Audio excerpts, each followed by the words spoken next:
I'm Zeyad, one of the organisers of the silent walk that would normally take place on the 14th of every month in and around the community. It's been a strange few months, obviously, as people are aware, with the outbreak of COVID-19 and the social distancing measures that have been put into place. And it's been real difficult for us to not be able to come together and walk. It's even harder now. We're not far off the anniversary, and for us to not be able to come together on the anniversary itself is going to be very, very difficult. As you know from the previous anniversaries, we've had up to 15,000 people walking in silence just to mark their respects and really put a message out to show this government that we are here, and we're not accepting no for an answer. Justice must come. So this year is going to be a bit different. It's going to be a bit harder. It's going to be one that we're going to try and share online with an online presence and really try and give memory to the 72 lives lost on that day and really bring home the message. It's like, for me personally, it feels weird watching everything that's been happening after COVID-19 as well, especially with the Black Lives Matter movement. It's beautiful to see people come together, and it gets to a stage in life where enough's enough. And the more people that wake up to that and the more people who realize that enough's enough, more can be done for change. So, to see the people come together and really make that call for justice, and it makes me personally reflect on our silent walk, and that thought of our silence is powerful, and it is a very strong presence. It definitely does what it's meant to do, but sometimes you see other movements and you realize that sometimes the voices need to be amplified, and it's inspirational seeing the UK stand with everything that's going on and trying to put a stop to racism, and making sure Black Lives Matter. And we're here today, and with Daniel. Daniel wants to say a few words about, what we do, and Dan's vital. He's responsible. He does a lot for a lot of the visuals that you see, and a lot of the pieces that are put together just to captivate what we are doing and kind of document our walks and our progress and our struggles and our campaign. Dan really silently kind of makes all the magic happen for us, and I think we've both come to a point now where enough's enough now. 3 years, we don't want to put out the same message where it's just a boring repeat of things. Not enough's been done to change stuff, and not enough change has happened, and the time for change is now. And I don't know what it's going to take, or what this government and what the authorities need to see from us in order to get that change. We've always been against violence, and we've always been against taking it to the streets and causing an uproar, but it's, you're dragging it out, and it's really, we feel like we're being pushed further into a corner now, and enough's enough. So I'm Daniel. I did a lot of the filming of the silent walk over time, and obviously marking 3 years since Grenfell. What have we achieved in that time as a community for us to reflect upon? There's a lot that has been done, and there's a lot that hasn't been done. There's a lot that we can say, and there's a lot that we can't say. Like you said, a lot's been done and a lot hasn't been done. But 3 years on, marking the anniversary should solely be about respect and honouring those lives that were unnecessarily taken. And look, to be honest, I'm sure we feel the same way. We shouldn't be here 3 years on still trying to shout for justice and still trying to get the change, and still trying to make sure that people are safe within their homes. It's 3 years on, and 72 people, whether we like to hear it or not, were murdered that night.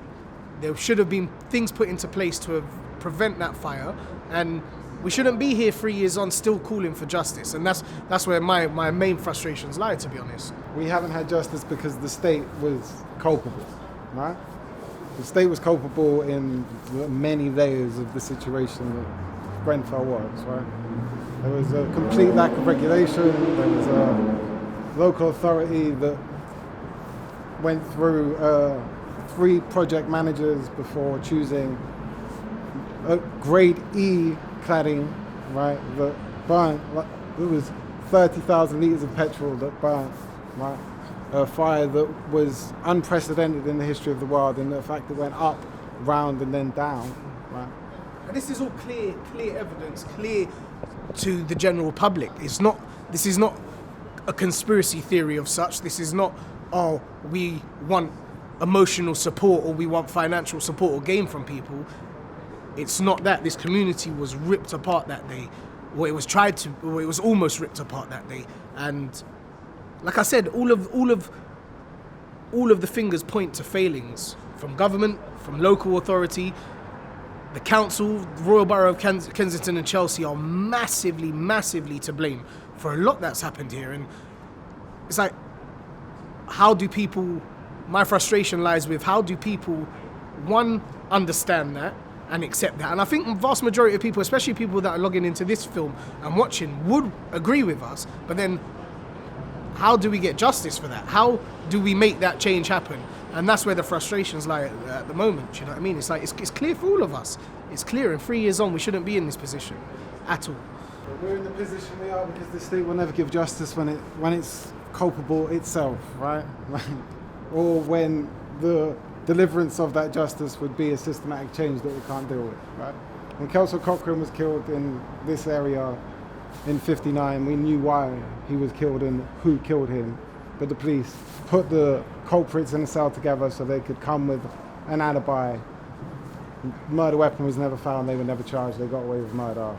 Guy died without any justice being served against him.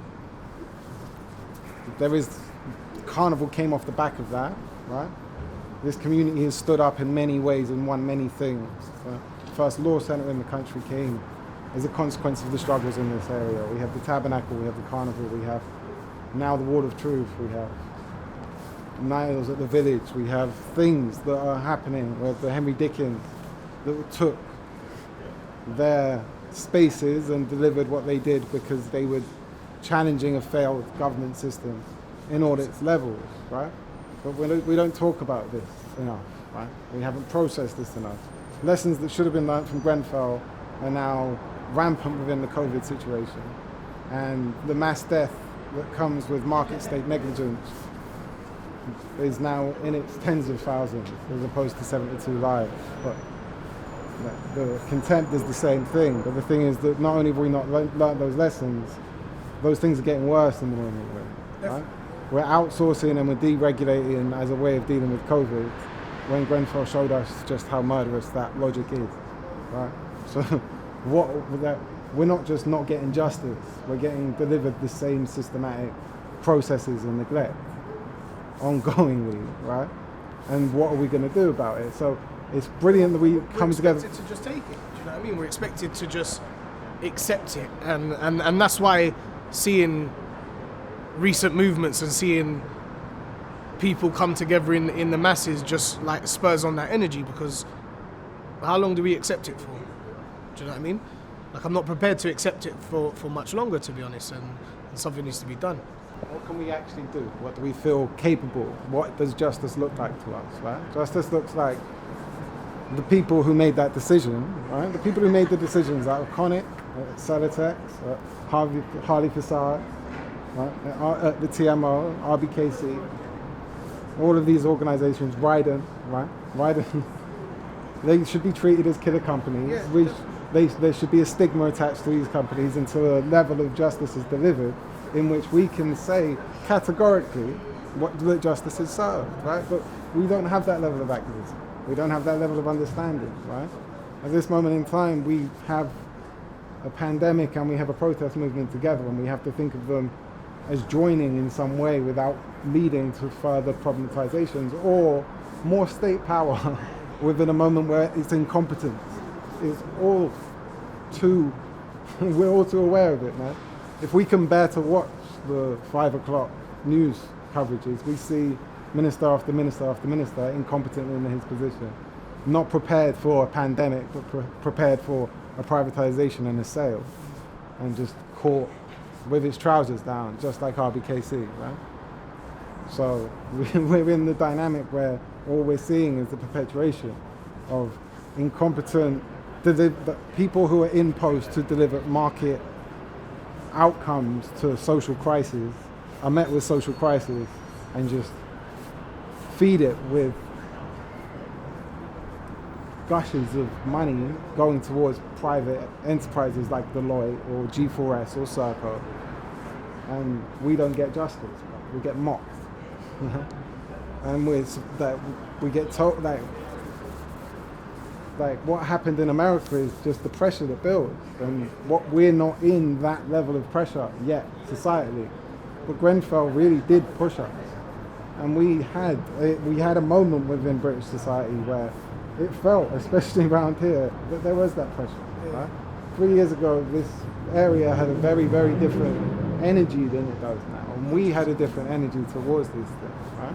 As a country, right? And those of us who stayed and fought and made decisions and tried our things, right? We all tried it in some way, shape, or form. But I don't know. Right now, we've had many times where we've just completely lost heart.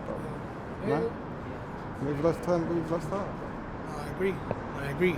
And that's one thing like I never really ever want to do though, is completely lose that hope. So like from my point of view, it's going to get to a stage where if the change doesn't come, then we just have to make the change ourselves, you know what I mean, in different manners and different ways to what we've tried to do, do you know what I mean? We've made sure that the world sees us as a community, a very diverse community, a very strong and powerful community who believes in peace and believes in coming together as a people. And it's going to get to that stage where that no longer is the call for justice, because really and truly, like you said, we're 3 years and we shouldn't be here feeling deflated. We shouldn't be here screaming for justice for 72 people, women and children, men and like kids, do you know what I mean? Babies, young children. And like I think the most depressing part of it, if that happened in one of the wealthier parts of the borough, we won't be in the same situation we're in now at all. The Grenfell Silent Walk is a walk that would take place on the 14th of every month. On the 14th of June 2017, Grenfell Tower burnt through the night into the early hours of the morning and into the early hours of that evening. And it was something that was like, just an experience that I don't think that would scar many for life, basically. If you were here on that night, it would scar many. And there was a lot of people scarred and a lot of people hurt and broken and ripped and a lot of commotion and chaos. And it was like this community was left to the commotion and chaos. The people that were here to pick up the community were people from other communities, rather than any authorities, rather than anyone responsible for what had happened that night.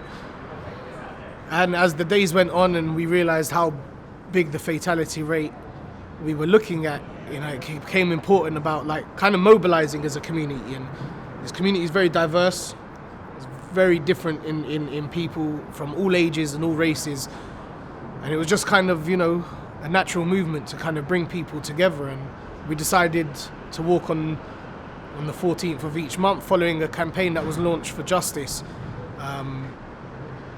It was the first time in like a week or two of being in absolute, what felt like a war zone. It was the first time where there was a very, very vast power of empowerment. There was an energy in the air and something very bone-chilling about so many hurt people and so many wounded people walking in absolute silence, in absolute unity. And I and myself and a few others took a lot of power and a lot of inspiration from that feeling. And along with some of the bereaved and survivors, we decided to mark it on the 14th of every month and make sure that we walk as one, as a message to the people, the loved ones that were lost that night, as a message to this community that unity is a must, and a message to the government and to the Royal Borough of Kensington and Chelsea, the local authorities, that this is our home too. And their lack of respect and their lack of response to that situation, they're what seems to be a cover-up into what had happened on that night was more important than the actual residents and the actual tenants